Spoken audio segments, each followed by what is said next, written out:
Hello everyone, स्वागत है आपका। बुद्ध की इस श्रृंखला में हमने अपने पिछले व्याख्यान में उनके जीवन का एक सामान्य परिचय दिया था। आज इस कड़ी को आगे बढ़ाते हुए हम उसकी शिक्षाओं पर प्रकाश डालेंगे। देखते हैं इनकी शिक्षाएं क्या थी। बुद्ध की शिक्षाएं मूलतः व्यवहारिक थी, जिसका एकमात्र उद्देश्य था मनुष्य को दुखों से मुक्ति दिलाना। यहां इसके व्यवहारिक होने से ये मतलब था कि उन्होंने तत्वमीमांसीय प्रश्नों को अपने दर्शन से दूर रखा। तत्वमीमांसीय प्रश्न ईश्वर, आत्मा, जीव, जगत, मरणोत्तर जीवन आदि से संबंधित प्रश्न। बुद्ध दार्शनिक विवादों से दूर रहते थे।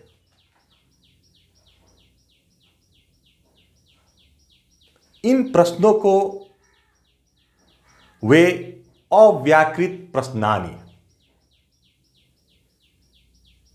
कहते थे, इनडिटर्मिनेबल क्वेश्चंस।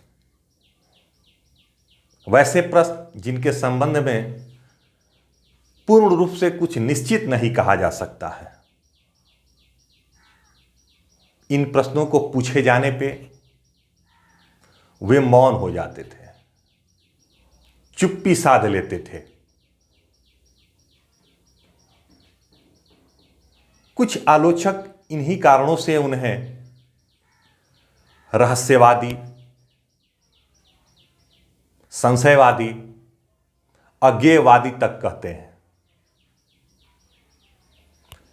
लेकिन इन प्रश्नों के उत्तर नहीं दिए जाने का यह मतलब नहीं था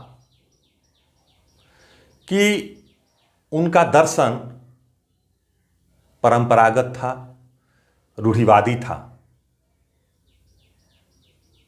इसका यह भी मतलब नहीं था कि वे इन प्रश्नों के उत्तर से अनभिज्ञ थे।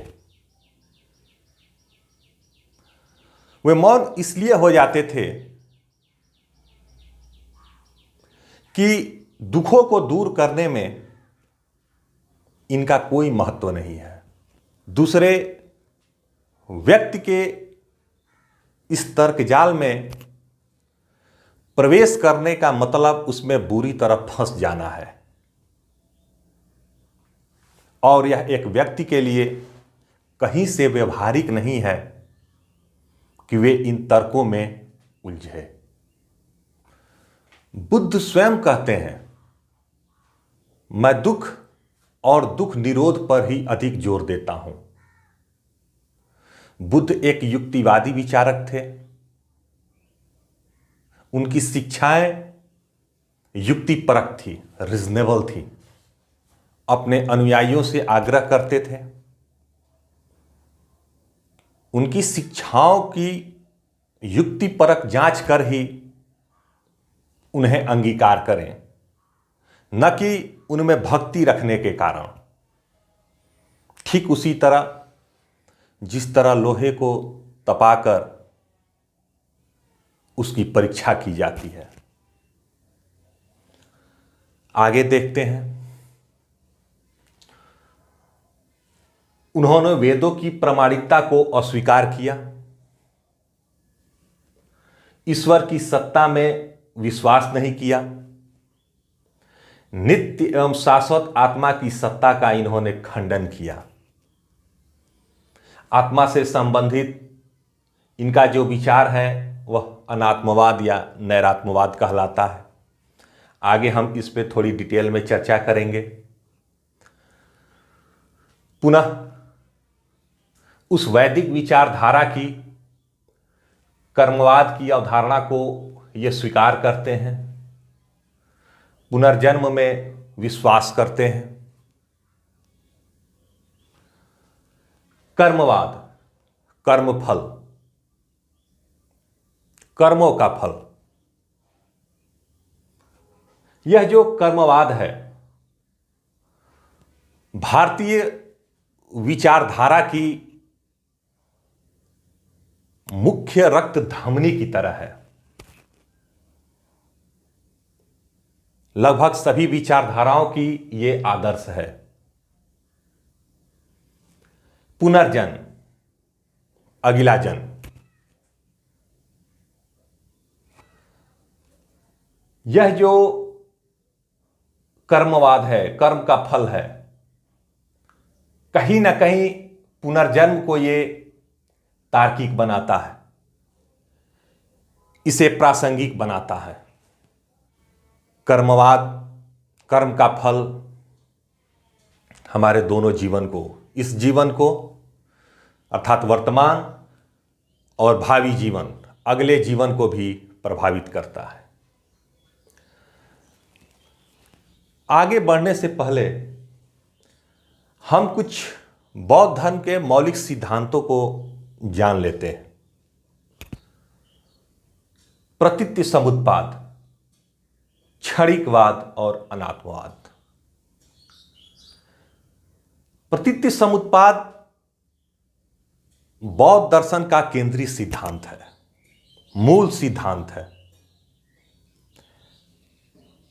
यदि इसके शाब्दिक अर्थ पे विचार करें, प्रतीत्य ऐसा होने पर समुत्पाद वैसा होता है।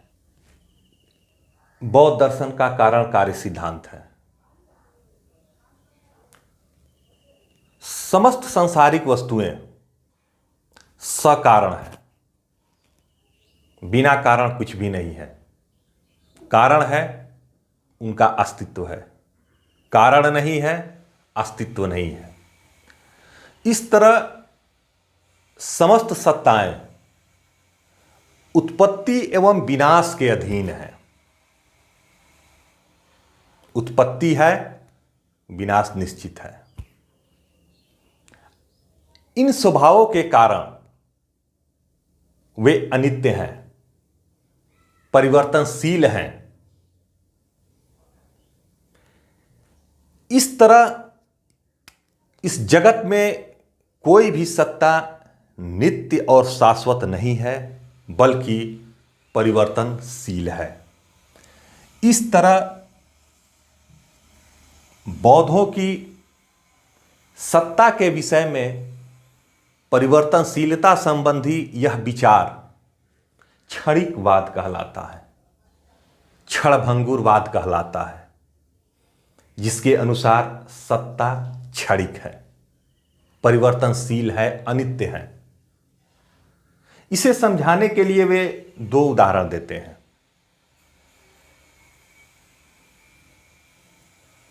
दीपक की लौ और नदी की धारा को, जो अपने प्रवाह क्रम में दोनों एक समान दिखाई देते हैं, स्थिर दिखाई देते हैं, जबकि वास्तविकता यही है कि वो नित्य परिवर्तनशील है। दीपक की लौ देखने में स्थिर, अस्थायी, कांस्टेंट दिखता है, जबकि वास्तविकता यही है एक लौ के हटते ही दूसरी लौ उसका स्थान ले लेती है और यह दीप शिखा, दीपक की लौ स्थिर दिखाई देती है। उसी तरह नदी की धारा, एक धारा के हटते ही दूसरी धारा उसका स्थान ले लेती है और इस तरह हमें उनके क्रम में एक सातत्य दिखाई देता है, जबकि वास्तविकता यही है कि उनमें नित्य परिवर्तन होता रहता है। इसी तरह यह जो जगत है यह भी परिवर्तनशील है। घटनाओं में परिवर्तन हो रहा है। यह जो जीवन है इन्हीं घटनाओं की अभिव्यक्तियों की श्रृंखला है। इसी तरह आत्मा के संबंध में भी इनका विचार परिवर्तनशीलता का है। कोई भी नित्य सत्ता, कोई भी नित्य और शाश्वत सत्ता नहीं है। आत्मा के संबंध में इनका विचार अनात्मवाद या नैरात्मवाद कहलाता है। जैसा कि हम जानते हैं, ब्राह्मण विचारधारा आत्मा को नित्य मानती है, शाश्वत, अपरिवर्तनशील, अविनाशी मानती है, जो जन्म से पूर्व और मृत्यु के पश्चात भी विद्यमान रहती है। वहीं बौद्ध धर्म में इस तरह की कोई भी नित्य शाश्वत सत्ता नहीं है। इसीलिए इनका जो आत्मा के संबंध में विचार है वह परिवर्तनशील है। आत्मा को ये परिवर्तनशील मानते हैं।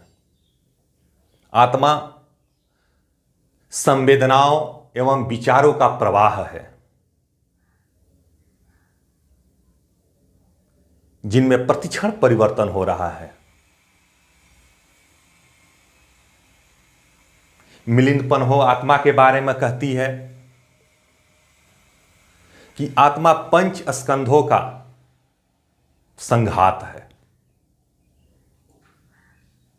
जब ये 5 तत्व मिलते हैं तो आत्मा अस्तित्व में रहती है।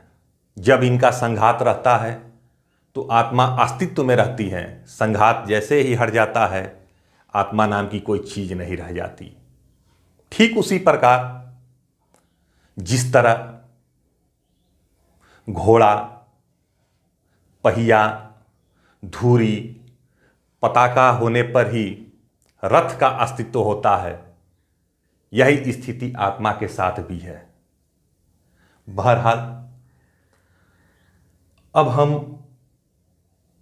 उन स्रोतों पे विचार करते हैं तो बुद्ध की शिक्षाओं पे प्रकाश डालते हैं।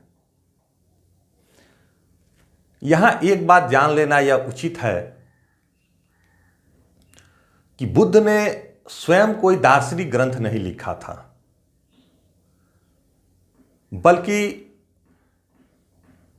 उनकी मृत्यु के पश्चात उनके शिष्यों ने उनके विचारों को संकलित किया, और जो कुछ भी जानकारी मिलती है वह उनके शिष्यों द्वारा संकलित ग्रंथों से ही मिलती है। इस तरह बुद्ध के आरंभिक जीवन पर प्रकाश डालने वाले 3 प्राचीनतम ग्रंथ अत्यंत ही महत्वपूर्ण हैं, जिन्हें त्रिपिटक कहा जाता है। त्रिपिटक, 3 बॉक्सेस। ये जो पिटक हैं नैतिक नियमों से जुड़े हुए हैं, नैतिक नियमों का विधान करते हैं। इनकी भाषा लोक भाषा पाली है। इन पिटकों में सुत्त पिटक पहला पिटक है। इसमें बुद्ध के उपदेशों का संग्रह है, इनके मूल उपदेशों का संग्रह है। दूसरा पिटक है विनय पिटक। इसमें संघ जीवन से जुड़े आचार विचार संबंधी नियमों का संकलन है। तीसरा पिटक अभिधम्म पिटक, बौद्ध दार्शनिक सिद्धांतों का वर्णन है। इसमें बुद्ध के उपदेशों पर आधारित बौद्ध दार्शनिक सिद्धांतों का इसमें वर्णन है। इस संबंध में दूसरी प्रमाणिक पुस्तक मिलिंद पन्हो को माना जाता है। यूनानी शासक मिलिंद और बौद्ध भिक्षु नागसेन के मध्य दार्शनिक विमर्श है इस पुस्तक में। आगे बढ़ते हैं। 4 आर्य सत्य। बुद्ध ने अपनी शिक्षाओं के सारांश को 4 आर्य सत्यों में व्यक्त किया। 4 नोबल ट्रूथ्स। ये इन आर्य सत्यों का अनुशीलन ही व्यक्ति के लिए महत्वपूर्ण, उपयोगी, व्यवहारिक एवं सार्थक है। प्रथम आर्य सत्य है, इस संसार में दुख है, जगत में दुख है। There is suffering. बुद्ध सर्वम दुखम कहते हैं। जगत में दुख ही दुख व्याप्त है। समस्त सांसारिक सत्ताएं उत्पत्ति एवं विनाश के अधीन होने के कारण दुखपूर्ण है। इस जगत में अस्थायी सुख की कामना करना मूर्खतापूर्ण है। दुखों की व्यापकता पर जोर देते हुए बुद्ध कहते हैं कि जन्म से लेकर मृत्यु पर्यंत समस्त जीव दुखपूर्ण है। जन्म लेना दुख है, वृद्ध होना दुख है, यहाँ तक कि मृत्यु को प्राप्त करना भी दुखपूर्ण है। लेकिन मृत्यु पश्चात ही दुखों का अंत नहीं हो जाता। इसीलिए यह कहना कि मृत्यु पश्चात दुखों का अंत हो गया हास्यास्पद है, बल्कि मृत्यु के पश्चात एक अगला दुख पुनर्जन्म होता है। इस तरह जन्म से लेकर मृत्यु पर्यंत यह क्रम चलते रहता है और व्यक्ति इसमें पीसकर दुख भोगते रहता है। दुखों पर इतनी गहन अनुभूति के कारण ही कुछ आलोचक बुद्ध को दुखवादी या निराशावादी तक कहते हैं, लेकिन यह उचित नहीं है। आगे हम देखेंगे। जो दूसरा आर्य सत्य है वह है दुखों का कारण। दुखों का कारण है, इसमें दुख के कारणों की चर्चा की गई है। दुख के कारणों पे प्रकाश डाला गया है। जैसा कि हमने बौद्ध धर्म के केंद्रीय सिद्धांत पतित्व समुत्पाद में देखा था, जो उसका कारणता सिद्धांत है। इस दुखों के कारण का आधार इनका सिद्धांत पतित्व समुत्पाद है, जिसके अनुसार कोई भी कार्य, कोई भी घटना अकारण नहीं होती। उसी तरह इन दुखों का भी एक कारण है। बुद्ध दुखों के कारण को खोजने के क्रम में एक चक्र को खोज निकाले, जो एक दूसरे से अंतर संबंधित है। 12 कड़ियों का यह चक्र, जिसे द्वादश चक्र नाम दिया, और इस चक्र की अंतिम कड़ी, इस श्रृंखला की अंतिम कड़ी अविद्या है, जो इस चक्र को गति देती है और समस्त दुखों का मूल कारण है। यह अविद्या, अज्ञानता, वस्तु के वास्तविक स्वरूप को न जान पाना है। इसी अविद्या के कारण वस्तु का मूल स्वरूप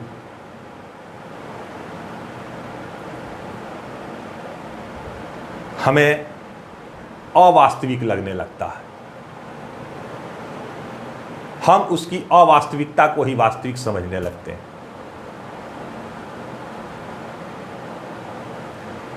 इस चक्र को बुद्ध दुख चक्र, संसार चक्र, भव चक्र नाम देते हैं। यहाँ ध्यान देने वाली बात है कि इस सांसारिक दुख को बुद्ध जरा मरण नाम देते हैं।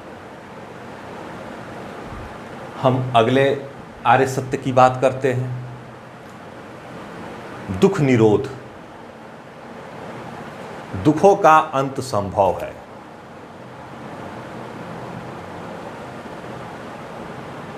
अभी हमने देखा कि प्रत्येक कार्य के पीछे उसका कारण विद्यमान रहता है।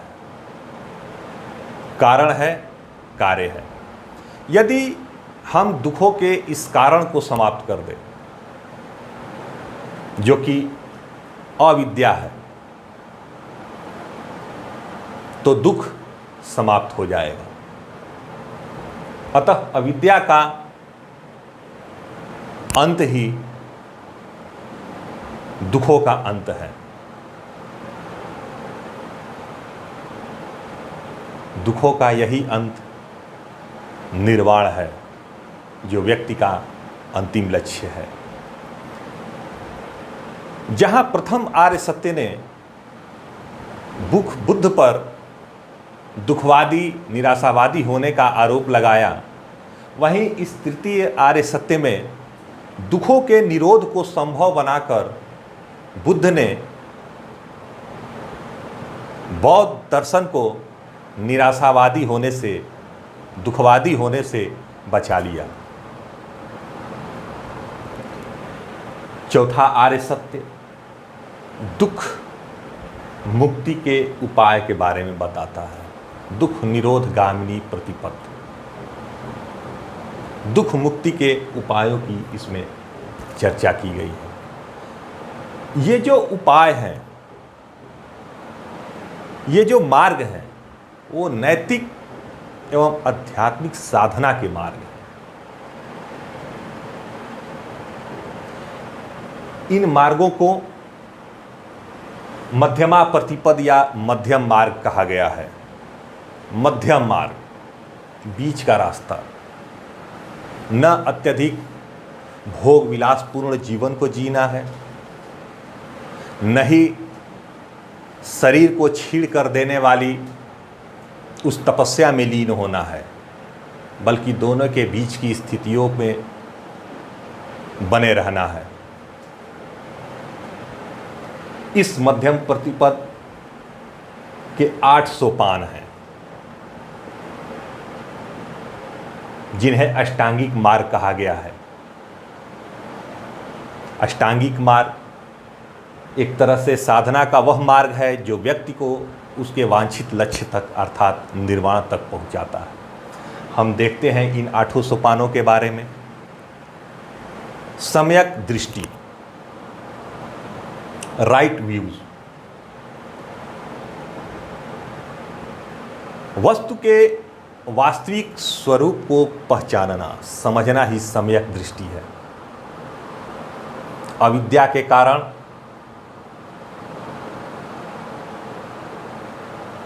हमें मिथ्या दृष्टि का हम में प्रादुर्भाव होता है, जिस कारण हम वस्तु को की अवास्तविक प्रतीति होने लगती है। अतः सम्यक दृष्टि को अपनाने की आवश्यकता है। दूसरा, सम्यक संकल्प, राइट रिजॉल्व, संकल्प, दृढ़ संकल्प। इन आर्य सत्यों के अनुरूप जीवन व्यतीत करने का संकल्प। सम्यक वाक, राइट स्पीच, वाणी, सत्य एवं प्रिय वचन संकल्पों के हमारे अनुरूप होने चाहिए, जिससे दूसरों को कष्ट न हो। सम्यक कर्मांत, राइट एक्शन, कर्म, अहिंसा, अस्तेय, इंद्रिय निग्रह जैसे कर्मों का अनुशीलन।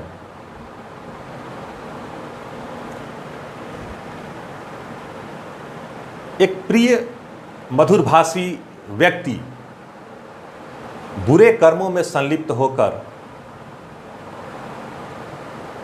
बुरी प्रवृत्तियों की ओर उन्मुख हो सकता है। अतः हमारे कर्म भी सही होने चाहिए। सम्यक आजीविका, राइट लाइवलीहुड। आजीविका ईमानदारी से, न्यायपूर्ण तरीके से, लोक सम्मत उपायों से ही अर्जित की गई होनी चाहिए। कहने का तात्पर्य रिश्वत, धोखा, चोरी आदि जैसे तरीकों से अर्जित धन व्यक्ति में बुरी प्रवृत्तियों को जन्म देता है। अतः हमारी जो आजीविका होनी चाहिए वह लोकसम्मत उपायों के ईमानदारी से ग्रहण की गई होनी चाहिए। सम्यक व्यायाम, राइट एफर्ट्स। व्यायाम, अभ्यास की बात की गई है। अभ्यास मन में अच्छे विचारों के प्रादुर्भाव के लिए एवं पुराने बुरे विचारों को नष्ट करने का अभ्यास, ताकि शुभ मन स्थिति का प्रादुर्भाव अंदर हो सके। सम्यक स्मृति, राइट माइंडफुलनेस। ज्ञात विषयों की स्मृति सदैव बनी रहनी चाहिए। उनके क्षणिकता का स्मरण सदैव रहना चाहिए। अन्यथा इस बात की पूरी संभावना रहती है कि व्यक्ति इन स्मृतियों से विस्मृत हो जाए और पुनः सांसारिक दुखों में लिप्त हो जाए। सम्यक समाधि, राइट कंसंट्रेशन। यह चित्त की एकाग्रता से संबंधित है, प्रज्ञा की अवस्था है। इस समाधि की अंतिम अवस्था में चित्त वृत्तियां पूर्णतः शांत हो जाती हैं। ज्ञान की यह अवस्था है। अभी तक हमने अपनी इस व्याख्यान में बुद्ध की शिक्षाओं पे नज़र डाला है। आगे की जो हमारी इनसे संबंधित जो कड़ी होगी, उस कड़ी में हम बौद्ध धर्म के संप्रदाय पे, बौद्ध संगीतियों पे और बौद्ध धर्म से संबंधित कुछ महत्वपूर्ण पुस्तकों, ग्रंथों पे प्रकाश डालेंगे। फिलहाल आज के लिए इतना ही। मिलते हैं अगले वीडियो में। धन्यवाद।